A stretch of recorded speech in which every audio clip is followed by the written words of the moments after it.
The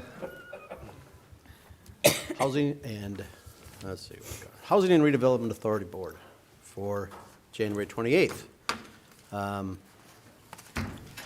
We'll have the clerk read or do the roll call. Trustee Heinrich. Here. Trustee Breasted. Here. Trustee Reiner. Here. Trustee Gamache. Here. Trustee Schulte. Here. Trustee Jepson. Here. Trustee Meisner. Here. And we're all accounted for. Item number 3 is the approval of minutes from the following meetings. We'll take December 17th, 2024 ACHRA Board meeting first. Do we have any changes? And if not, do I have a motion? Move to approve? Trustee Jepson makes the motion. Do I have a second? Second. Second by Trustee Heinrich. Any other questions, comments? Hearing none, all in favor signify by saying aye. Aye. Opposed? Hearing none, it's approved. And the other item is January 7th, ACHRA statutory and organizational meeting. Do I have a motion? So moved. Moved by Trustee Meisner. Do I have a second? Second. Second by Trustee Jepson. Any changes or questions? Hearing none, all in favor signify by saying aye. Aye. Opposed? Hearing none, it's approved. Chair's remarks. I don't have any chair's remarks today, so we'll move right over to Tanya to introduce the public hearing. Yes, thank you, trustees. We are working on a substantial amendment to our action plan, which requires a public hearing. I'm going to let Renee Sandy, our community development manager, give you an update, an overview. Thank you. Excuse me, this is a public hearing, correct? You want me to? Do we want to go over this first or do the It public was hearing? noticed as, so. Okay, You want me to go ahead and open it? sure. Let's go ahead. Thank you. At this time, I will open the public hearing portion of the meeting. The time is 10:55 a.m. I would ask that the minutes reflect that the notice of this public hearing was published on January 10th, 2025 in the Anoka County Union to inform the public that a hearing would occur on the regular meeting of the HRA Board on January 28th to allow public comment on proposed substantial amendments to the Anoka County portion of the Dakota County Consortium Program Year 2019 Action Plan. Before we receive public comments, Renee Sandy, the Community Development Manager, will address the board with an overview of the proposed amendments. Good morning, Mr. Chair and trustees. There are 5 separate projects that should use up our remaining CDBG CV funds, our COVID funds, which needs to be expended and drawn down by HUD by May of 2026. So again, this should tie out our COVID funds. There are 5 projects under consideration. Do you want me to read them, or they're included in your packet? Go ahead. And we'll vote on each of them separately. So up to $26,000 in CDBG CV funds to Alexandra House for hoteling costs to social distance clients due to potential room overflows at the shelter. Up to project number 2, up to $70,000, which would be $60,000 for the activity plus an estimated $10,000 in Davis-Bacon consultant costs for that project, to the city of Blaine for the installation of heat tape on water lines on manufactured homes to prevent the pipes freezing during the winter months. Activity number 3, up to $165,000, which would be $155,000 for the activity itself, plus $10,000 in estimated Davis-Bacon consultant cost to the city of Columbia Heights for construction of an outdoor public fitness court in this low moderate area. Again, social distancing due to potential pandemics. Number 4, up to $260,000, $250,000 for the activity plus $10,000 for Davis-Bacon consultant, to Touchstone Mental Health for renovations at their Lyric Lane Treatment Center in Fridley. That will increase social distancing by adding additional bedrooms and bathrooms for that mental health facility to spread clients out. And our final project, number 5 here, is up to $45,000 to Youthway Ministries for new food shelf equipment such as freezers, coolers, carts, etc., and some additional delivery in the event of a pandemic that they are able to deliver food to clients. To the county attorney, can we ask questions now? This is take questions from the board, or do we do I public? think we were going to just proceed to public comment, and then I'll hand it back to you, and you can run it. And basically, at that point, any questions about any individual items before the votes would be appropriate, I think. Thank you. So we will now begin the public comment portion of the hearing. Before we start, I'll ask, did we receive any written comments in advance? No written or oral comments. Okay.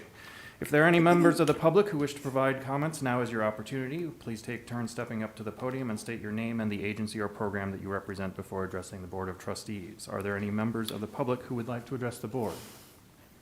I will ask again, are there any members of the public who would like to address the board? And one final time, if there is a member of the public, now is the time to step forward. Hearing no comments, I will close the public hearing portion of the meeting and turn the meeting back to Chairman Gamache. Thank you. Thank you. And we have any questions for staff? Commissioner Minor? Yeah, so the Davis-Bacon Act, I think originally was just for federal projects. Has it been amended for state as well? These are all federal funds, so any activity over, construction activity over $2,000 requires us to do federal prevailing wages and log timesheets and a significant amount of extra work. So any activity that is, where federal funds are used is considered then a federal project? Correct. Okay. Commissioner, Trustee Jepson? Thank you, Mr. Chair. I have two questions, so I can Yes. take a turn if others have them. I did notice a comment on social media regarding the City of Blaine's request. And so just to clarify, the City of Blaine is doing this on behalf of manufactured home communities, since those individual tenants wouldn't apply for something like this. So the city is creating a program for their manufactured home communities that those who want to participate in the heat tape to the water lines, they can. Correct, trustee. We are administering funds to the city to manage their program that they would oversee and receive applications and do the income qualifications on for qualified residents to receive this assistance. Thank you. And if I could ask my second question, unless others. Go ahead, Trustee. Okay, thank you. So you said this takes up all the rest of the CDBG COVID dollars, and all of these 5 projects are up to a certain dollar amount. So is it that dollar amount that we see, including the Davis-Bacon, that expends all of those COVID dollars? And if each of the projects or some of the projects don't go up to that dollar amount, what happens with those remaining funds? Trustee, in theory, yes, if somebody doesn't spend their full allocation and we have time to reallocate those funds, we could. The other thing is we have plus $10,000. That's our estimate.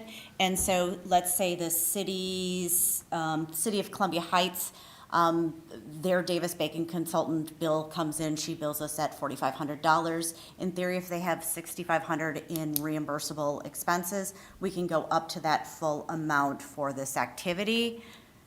Does that make, so if Yeah. there's any overage, we can then apply that towards the project. Or if we don't end up using that amount, we could potentially reallocate that to another activity. Great. One follow-up. Go ahead. And when do these funds have to be spent by the end of this May year? of 2026 is when we have to have them drawn down from HUD, so we've given them a deadline of April 1st because they have to submit all their disbursement requests, we process that, we pay them, and then we draw the funds down from HUD. Thank you. Any other questions? Trustee Breasted? Thank you, Mr. Chair.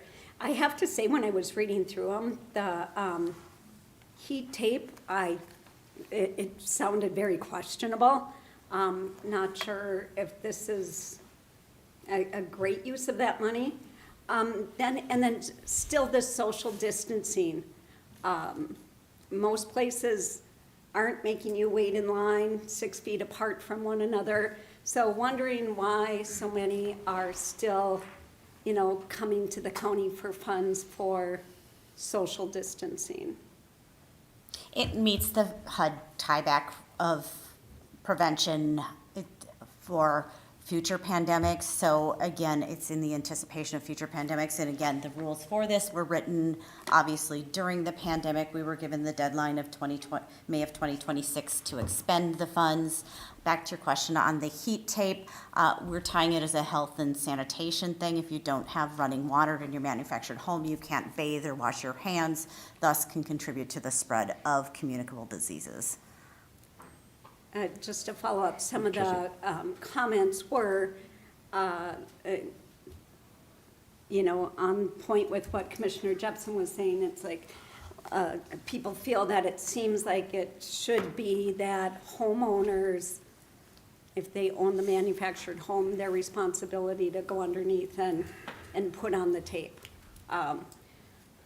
So, I don't know. It seems like we have some time, and I know there's a lot of really good things we could probably use this money for. It just seems like some of this is reaching a little bit, personal opinion. May I offer, trustee, that we did these as separate action items, and so if there was something that you wanted to table for now, or if you wanted to vote a different way on it, we are approaching these as 5 individual activities, and thus voting on 5 additional Got it. activities. Gotcha. Trustee Heinrich? So my understanding was that are some of these projects completed already, and where these are COVID funds? I guess that's the first question. Are some of the stuff been completed, or has the dollars already been spent by these organizations? Trustee, the simple answer is no. We conducted an environmental review on these. There's a process before we can undertake. There's federal procurement requirements on the projects as well that need to be bid out because they're over $100,000. Federal procurement applies, but there's more stringent standards for projects, activities over $100,000. So basically, this is a disbursement request. So what we will do after this meeting for those that move forward, we execute a contract with a funding agreement, contract with each of these entities, and then they can start to spend the funds, assuming that the environmental review has been completed on each activity. They go through the procurement process. We have a pre-con meeting with the activities that involve construction. That at that point, the Davis-Bacon consultant comes on and makes sure that they understand the requirements for that and that federal prevailing wages are using and the documentation required for that. And then then they go ahead and spend the money, and then we reimburse them for the expenses after the fact. COVID funds had a little different standard to them, where in theory, some of the funds could be spent on the front end, but we would need to do and complete an environmental review. Okay, thank you for that. One follow-up, Mr. Sure, Chair. trustee.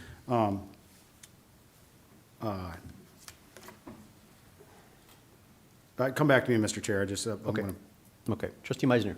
Yeah, thank you, Mr. Chair. And I mean, obviously, this is a unique opportunity and situation because these are COVID CDBG funds, right? So I think that you guys and community had to get creative into identify projects and then fund them, because if we don't use them, they go back. So. Correct. Right. So it is a fight, in my opinion, finding like that balance. I mean, yes, some of these are creative, far-reaching as the words that you describe. I definitely see that point. And when we have these buckets of funds for these opportunities that normally projects would never get funded for the heating tape and things like that, I think generally speaking, okay, so we'll seize that opportunity. But it is always kind of finding that balance. And obviously, too, your criteria, because I just want to make note of this, it's very stringent. So it's not like, you guys are being really generous in theory. You can have an idea, but if it doesn't add up to the criteria that all of these guidelines pertain to, it won't qualify. It won't be able to be funded. So I did just want to make note of that too, that you guys are also operating within a very structured framework. Mr. Chair. Yes, it's helpful to take notes when you have multiple questions so that you can remember what your next question was. As far as like timeline, time crunch that we're under, I guess I might have missed that, but when do these funds expire? When do we have to use them by? We have to have them drawn down by May of 2026. Okay. So we do have a little time as far as that end. Again, any of these, if you wish to table or re-examined, that's your choice. Any other questions before we vote? It looks like we need to vote on these individually, one at a time. So we'll move through on that. And I'm expecting that we need to have a motion on each one. And a second, okay. So we're going to start with item number 1, which is up to $26,500 to Alexander House, Inc. for hoteling costs to house shelter clients due to room overflow at actual shelter. Do I have a motion? So moved. It's been moved by trustee Meisner. Do I have a second? Second? Seconded by trustee Jepson. Any discussion? Seeing none, this is a roll call vote. Trustee Brasted? Aye. Trustee Reinert? Aye. Trustee Gamache? Aye. Trustee Schulte? Aye. Trustee Jepson? Aye. Trustee Meisner? Aye. Trustee Heinrich? Aye. And that passes unanimously. Item number 2, up to $70,000, $60,000 for activity plus $10,000 estimated Davis-Bacon costs to the city of Blaine for installation of heat tape to water lines on manufactured homes to prevent pipes freezing during the winter. Do I have a motion? So moved. It's been moved by trustee Jepson. Do I have a second? Second. Second by trustee Meisner. Any questions or comments? Hearing none, this is a roll call vote. Trustee Reinert? Aye. Trustee Gamache? Aye. Trustee Schulte? Nay. Trustee Jepson? Aye. Trustee Meisner? Aye. Trustee Heinrich? Aye. Trustee Brasted? No. That passes 5 to 2. All right, item number 3. Up to $165,000, $155,000 for activity plus $10,000 estimated from the Davis-Bacon Act costs to the City of Columbia Heights for construction of outdoor public fitness court to encourage residents' use of the free fitness equipment in this low mod area. Do I have a motion? So moved. It's been moved by trustee Meisner. Do I have a second? Second. Second by trustee Schulte. Any questions, comments?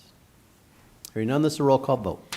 Trustee Gamache? Aye. Trustee Schulte? Aye. Trustee Jepson? Aye. Trustee Meisner? Aye. Trustee Heinrich? Aye. Trustee Brasted? Aye. Trustee Reinert? Aye. That passes unanimously. Item number 4, up to $260,000, $250,000 for activity plus $10,000 estimated Davis-Bacon costs to Touchstone Mental Health for renovations to their Lyric Lane Treatment Center in Fridley. That increases social distancing of clients by adding 2 bedrooms, expanding bathrooms, and other items. Do I have a motion? So moved. It's been moved by trustee Meisner. Do I have a second? Second? Seconded by trustee Heinrich. Discussion.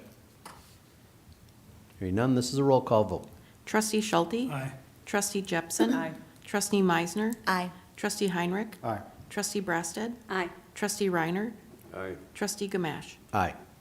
And that passes unanimously. Item number 5, up to $45,000 to Youth Way Ministries for new food shelf equipment such as cooler, freezers, carts, etc. Do I have a motion? So moved.